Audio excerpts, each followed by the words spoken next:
It's all about people. It's all about connection. So we really use our social channels as a part of a way to bring that to life, showing, as Lindsey said, the people behind that are warm, spirited, lighthearted, because that's what our industry is really all about.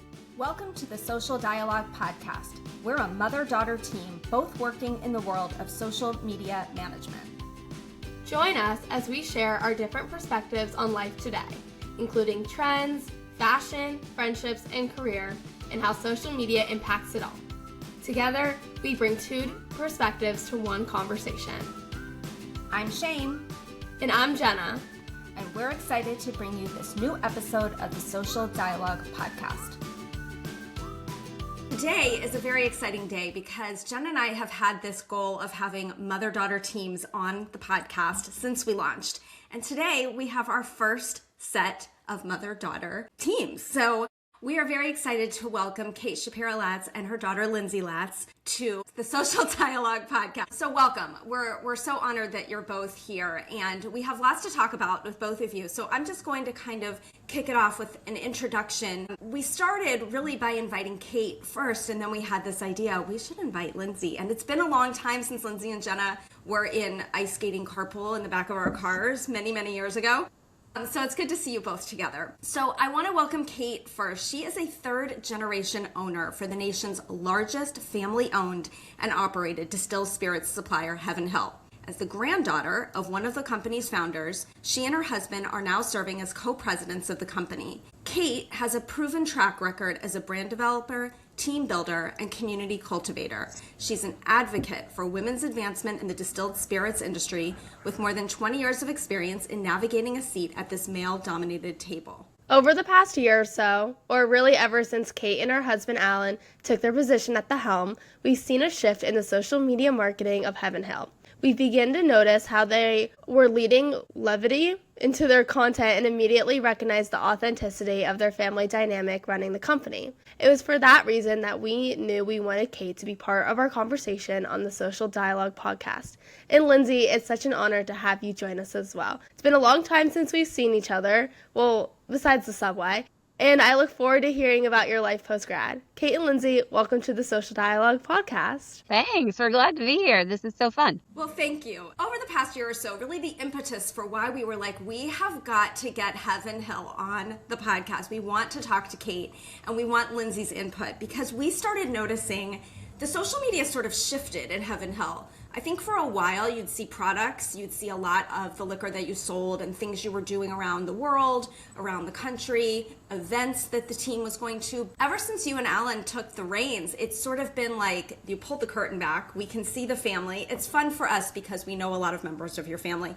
But even just for the general public, being able to see the people behind this business. And so we're curious, what made the decision to say, let's do this? And has there been a return on it, or was there no reason for a return? Was it just for brand awareness and fun? Right. Great question. So it's not really so much the leading with the social strategy, but rather, we are a company at Heaven Hill, a company of brands, like a lot of conglomerate consumer packaged goods company. Think Procter & Gamble, think Kimberly-Clark, think Unilever.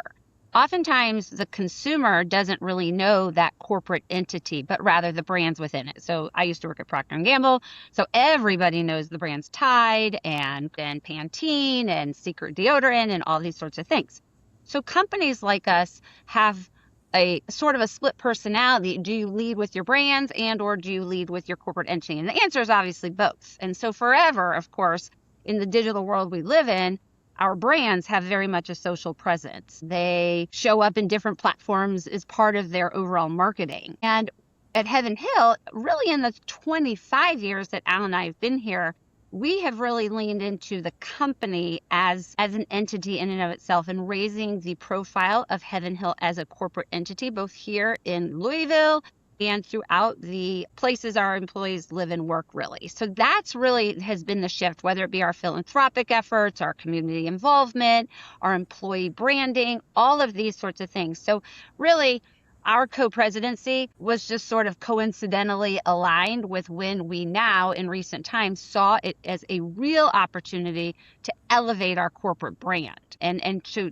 promote ourselves as a corporate entity to all of those different stakeholders. And social is just a part of how we do that. Yeah, I absolutely love that. Lindsey, we'd love your take on it. You've grown up around this business and you've also grown up in the world of social media. Do you find it cringy or do you think it's fun? And do you ever get to add in any ideas that they could share? I think it's so much fun, especially when I see a post and my friends will be sending it before I even have the chance to see it. I think it's all light and fun and, like my mom was saying, just a great way to kind of bring back the veil of who's actually running the business. And in terms of do I think it's cringy or not, no, the things they do are generally very much on trend. They have a brilliant social media team of girls who are really young and with it and have their finger on the pulse of what's going on, what in terms of like virality. And it's always so fun to then get to see not only my parents but also my grandfather being roped into doing some of these trends. There was a very funny post just this week with your grandfather, and it's so fun to see him, and he's very good on camera. He does a great job. He's a star. He's very hilarious on camera for sure. And actually, we over the holidays were watching some old home movies from like 1986 and 1987, and like we got our first like video recorder, and like this is not a new thing for my dad. Which I kind of forgot. Like he was like the ham of all the family movies like back in the 80s and stuff. So it was like, this is where he gets it from and why he's such a good sport on this. I was just going to add in, as I talked about like the corporate brand of Heaven Hill, we pride ourselves on being this enduring 90-year-old business that my grandfather and his brother started literally 90 years ago. We just celebrated our 90th anniversary last month. And so we're like this deep, enduring family-owned business, but also super dynamic in evolving and staying on, like Lindsey's saying, staying on top of trends, whether it be social media trends or just really much broader consumer tastes and wants in this distilled spirits industry. And all of it, our mission is to enhance the enjoyment of life and lift the human spirit. It's all about people. It's all about connection. So we really use our social channels as a part of a way to bring that to life, showing, as Lindsey said, the people behind that are warm, spirited, lighthearted, because that's what our industry is really all about. That's amazing. So I want to kind of step back in time for a second, because a lot of people that we're finding are listening to our podcast are people heading out, like Jenna's age, heading out into college and following in Lindsey's footsteps, but also there are small business owners out here, and there perhaps could be some large business owners and people involved in large business. And I just kind of want to talk about your history a little bit, Kate, because I know after you graduated college, you didn't come straight home. You, like you mentioned, you went on to P&G, you got some great experience there. And I just kind of want to know, did you always have the goal of coming home and running the company, or what was the impetus that sort of took you down this road? How'd you get here? Yeah. So, no, I heard you guys talk about on one of your other podcasts, the notion, Jenna, you in your mind do not think you want to live back in Kentucky. And Shane, you similarly at one point in time had that. I too, when I went off to college, was like, oh, I think I'm kind of done with Kentucky. And I actually thought, like similar to Lindsey, I wanted to be in the finance world. And all of a sudden I was graduating from college and I'm like, wait a minute, this finance lane is kind of boring from my perspective. And wow, what am I really interested in and what really inspires me? But people and the concept of why people do what they do, which is really the sense of what marketing is all about. So as I was like exploring different opportunities, I first went into consulting actually before business school. And then when I was going back to business school, when I was like, this is for sure what I want to do. I want to do consumer packaged goods marketing. And I think it was somewhere in that period of time where I'm like, ding, ding, ding. I know what Heaven Hill does. Wow, that sounds really great. And at that point, you change a lot. And Jenna, this is, a concept in your mind. And still, Lindsey too, like your mindset changes a lot between when you're 18 to even Lindsey's age now, 22. And then fast forward like 26 or whenever, like once you're a couple years out of college, and Lindsey and I have been talking about this actually, like that first year out of college still feels more like college than not, and it will slowly change. But anyway, so By the time I was back in business school, I was like, whoa, this is what I want to do. But at the same time, we very much believe that all family members who want to come work at the business need to have outside experience. Procter & Gamble is sort of like the Harvard of consumer packaged goods. So that was a really big goal of mine, to work there. And we learned so much. Alan worked there as well, Alan, my husband, and he worked in finance. I worked in marketing. I worked in healthcare on NyQuil and the Vicks brands. I can still say the NyQuil litany for you if you want. And Alan worked on Folgers Coffee, and we learned so much. And then Jake, our son, was actually born in Cincinnati, and it was at that point in time where we're like, oh, this is the time to move back to Kentucky and join Heaven Hill. It's sort of like life takes you down a road and you have to make decisions on what's best for that time and the future, and that can look a little bit different once you have a baby. And I know I have heard you talk in the past about your thoughts on work-life balance. I'd love for you to share it, because I think it's something, we have a lot of women who listen, and I think a lot of women focus on, how do I have work-life balance? We'd love for you to share your thoughts on that. Yeah. So I like to talk about work-life integration instead of work-life balance, because we live in a world that is just so intertwined, all parts of it. How many people have ordered a birthday present from a meeting? How many people, obviously have to read and prepare for meetings at home, and you're in carpool line and you are having to take a conference call? Because of actually the digital world we live in has really, what over the past 20 years has really facilitated this integration. And in my mind, it's a lot easier actually than thinking about these precise boundaries and balance, where it's this bucket and it's this bucket and this bucket, and they shall never intertwine. That's just not realistic to the world we live in. So when I had young kids, my work-life integration looked different than it does today. And I was able to intertwine those progressively. And part of, working in a family business, no doubt gave me some added flexibility to do this and still continue to let my career grow along the way. But as the kids got older, I was able to lean in more, and that intertwining and integration just evolved very much. But I never really 100% thought that I would be running the business. In fact, even when my dad came to me and Alan and said he wanted us to take over as presidents, I was kind of like, whoo, that imposter syndrome, like, whoa, me? I don't know if I can do that. I think we can all relate to that Yeah. at one point or another. Yeah. Lindsey, we love your take on it.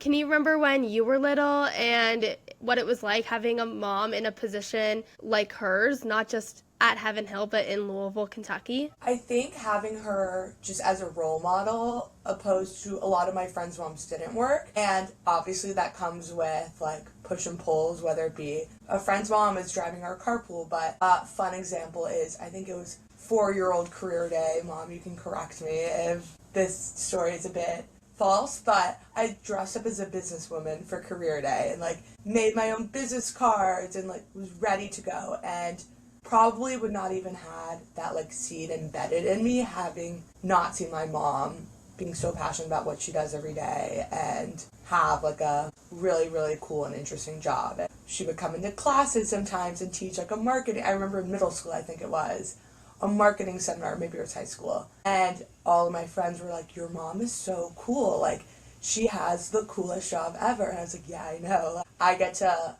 live and talk with her and hear about it every single day. And I really think having her as a role model really set me up on the career path I'm now. Like my mom said, I work in finance now, so not specifically marketing, but it's a similar to the spirits industry, very, very heavily male-dominated industry, and I probably wouldn't have had that much more of a drive or push to want to do this job, having not had my mom as a role model throughout my life. Lindsey, I thought you were going to, that's so sweet. I thought you were going to tell the other side of the story of me when I was not around, and the mom who was driving that carpool gave you a brownie from Costco that had cashews in it, and what happened?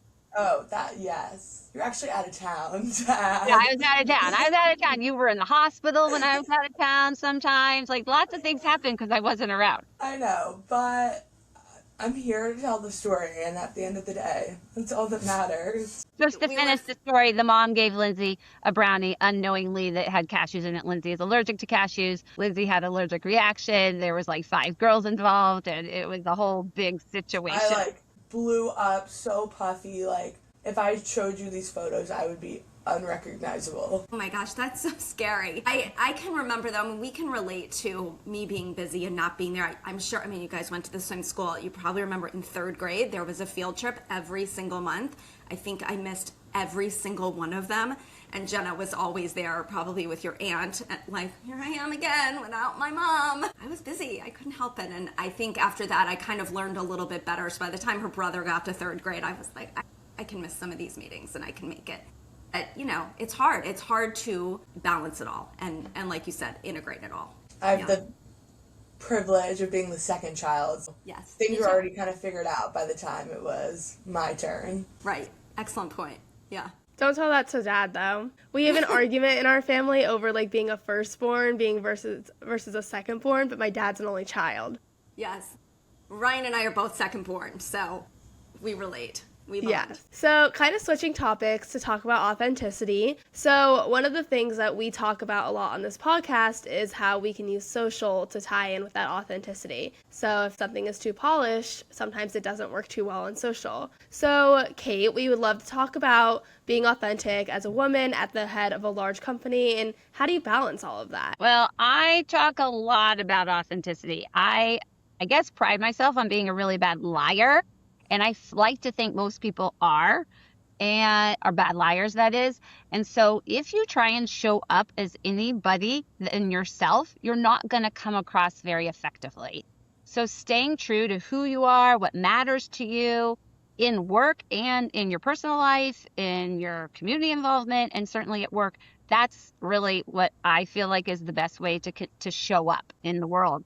From a social perspective, authenticity, I mean, I think, you just don't want things to look over engineered or whatnot. But I mean, we put on some pretty good like role playing and whatnot, that isn't quite being ourselves in this space, but I think it's keeping it on trend and keeping it relevant is certainly a key to success. And you also, I mean, you are a woman in a very male-dominated field like Lindsey was talking about. How do you show up in that regard? I mean, I'm imagining that a lot of times you're in a room and you're probably the only woman. Maybe there's one or two.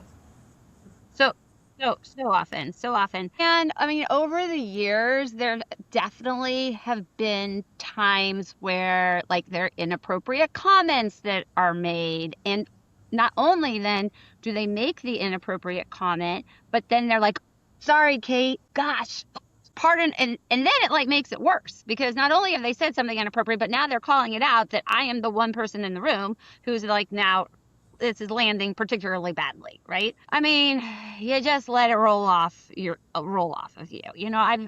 So it is what it is. And so now we have the main part of our industry that is so male dominated is the sales world.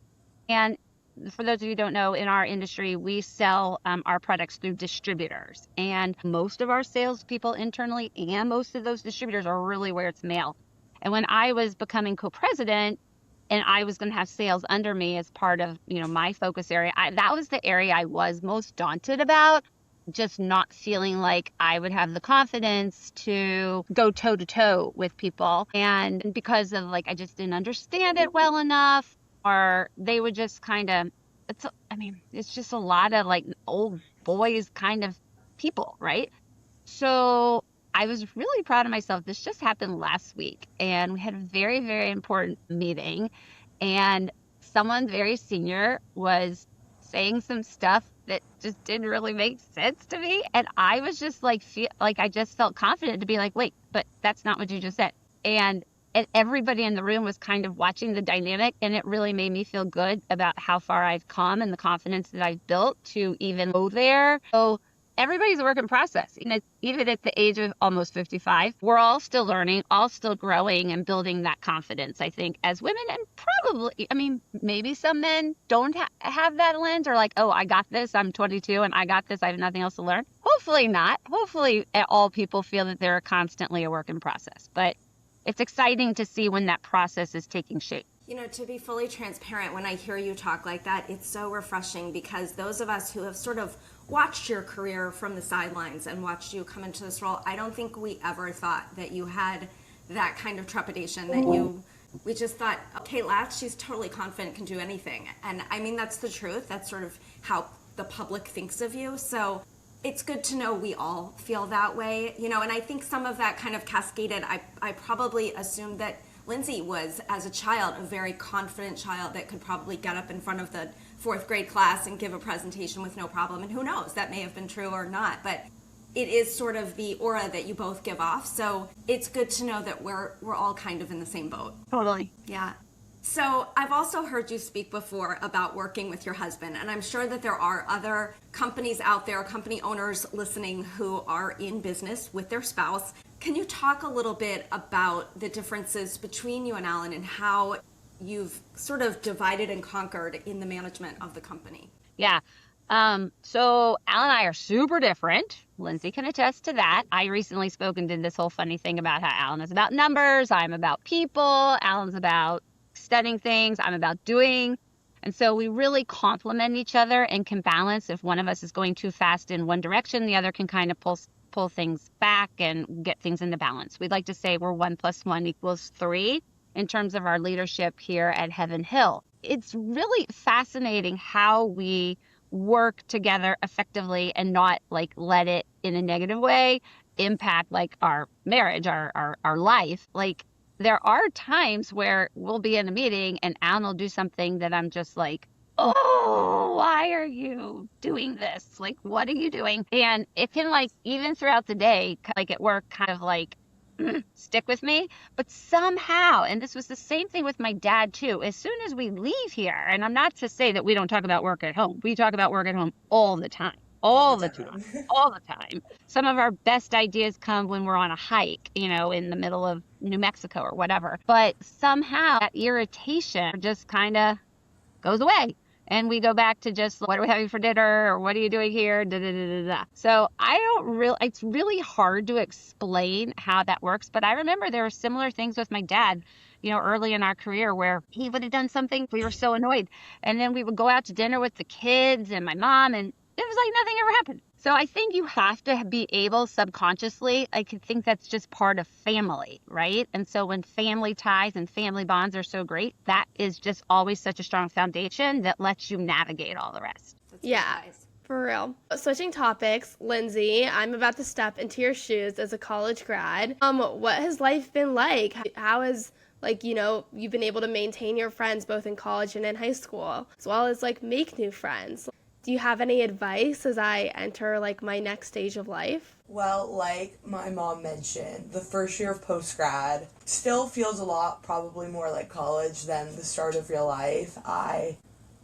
Pretty much all but 2 of my closest friends, I live in New York City now, all moved to New York City. I started my analyst class with a group of 30 kids who all also just graduated, 5 of which went to Duke with me. We sit around and yes, I go to work. I work really hard and that takes up a lot of time, and that's definitely a big lifestyle change. Like I sit with a bunch of people my age and it's kind of like hanging out in the library, but you have that much more responsibility. And then more on the weekends is when you're just going out. So maybe like the scheduling of life changes a bit, but it's still a lot of fun. And in terms of making new friends, I would say that it's probably a blessing and a curse that I have so many college friends. Not many of my high school friends live here, but camp friends and college friends and friends from other walks of life are all in this city. So I've been able to spend a lot of time with them, reconnecting with old friends. So I haven't really needed, outside of work friends, I would say, to really go out of my way to meet a bunch of new people. But there's totally enough to go around as is, and trying to fit it all into my tight schedule. Now the social life revolves around a birthday. I have a birthday party every single weekend. It's a little insane. Wait, Lindsey, hasn't it been fun? Like you have started to meet like the friends of the friends? Like Yes, that your is true. work friends, And so college friends, and stuff like that. Yes, it's at these birthday parties, definitely, for sure.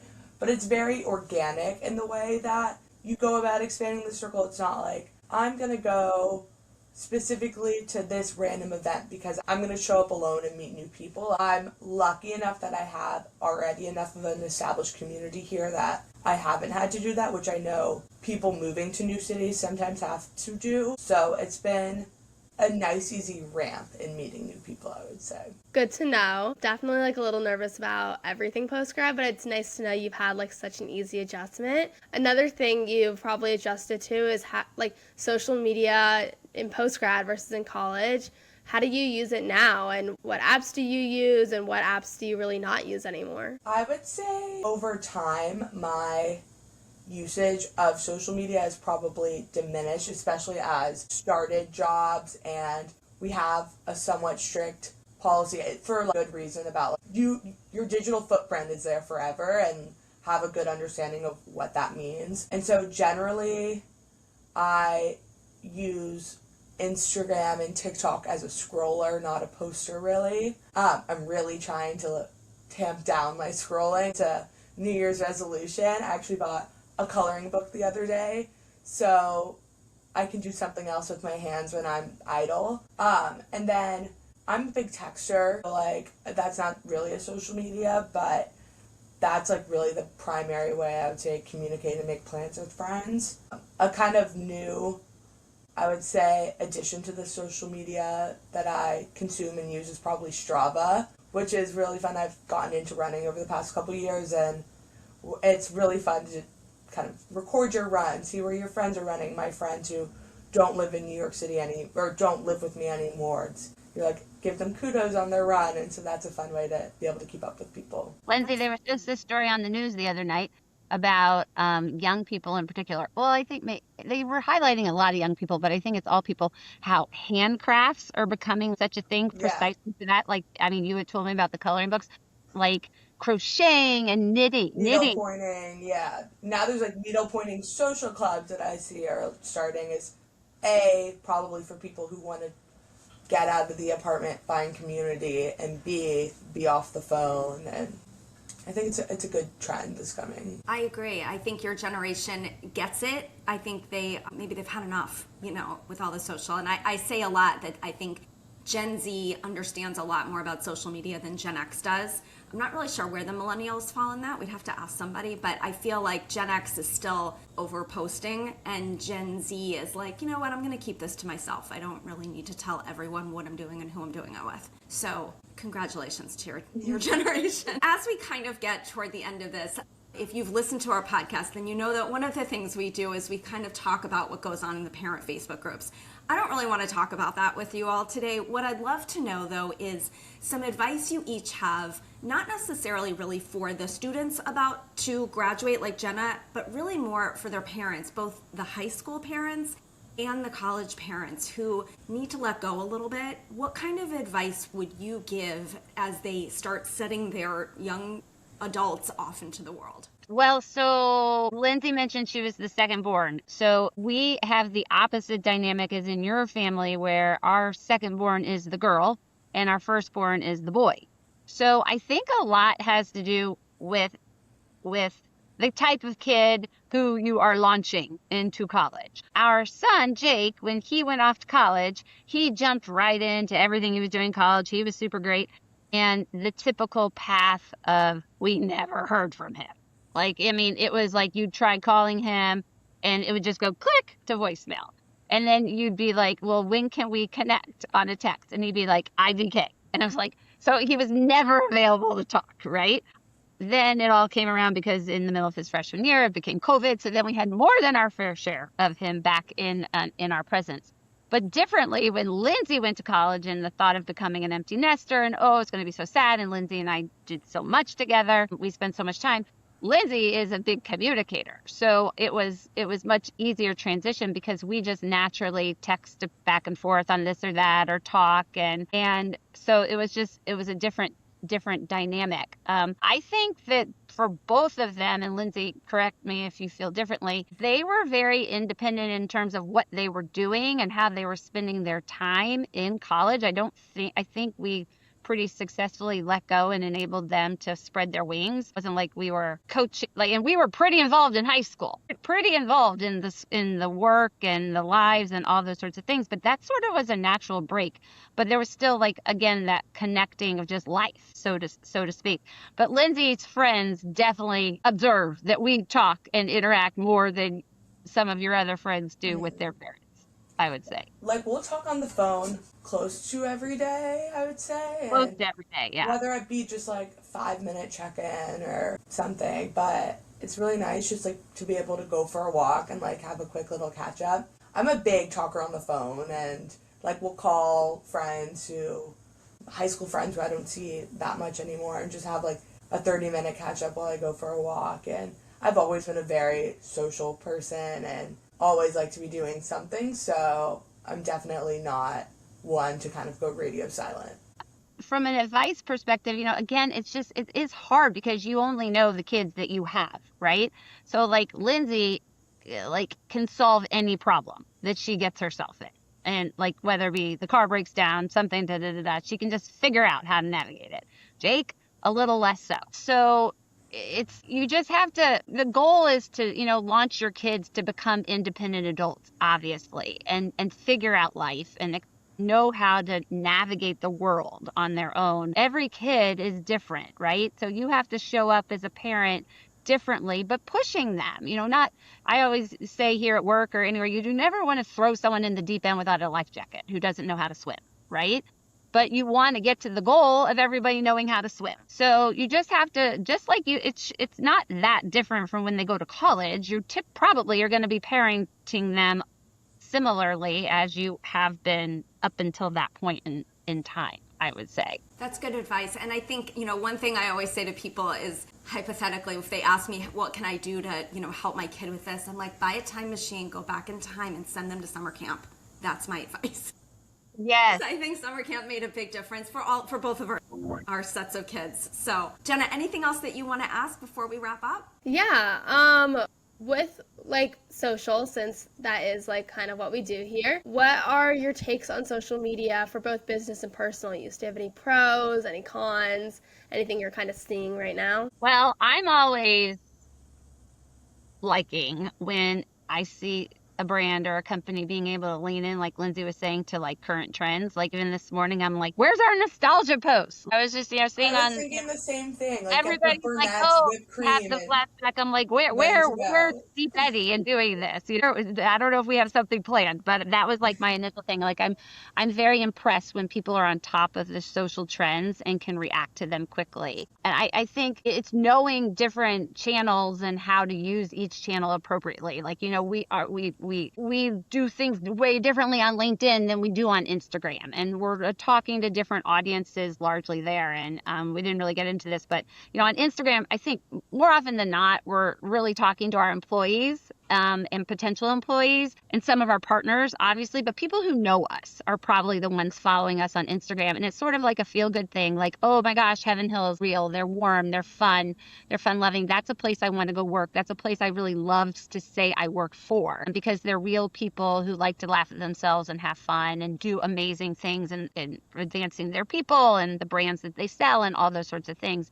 Like from LinkedIn, we're using it a little bit differently, where it's a little bit more serious and elevated, and potential employees, like we use LinkedIn a lot from an employee recruitment perspective, also elevating just the profile of leaders at the company who are posting on LinkedIn or whatnot.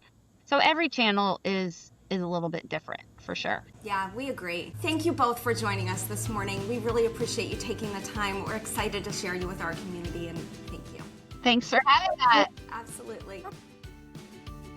Thanks for joining us on the Social Dialogue podcast. If you liked today's conversation, be sure to leave us a 5-star rating and a review, and share it with a friend. Keep the dialogue going with us on social. Find us on Instagram, TikTok, Facebook, and YouTube.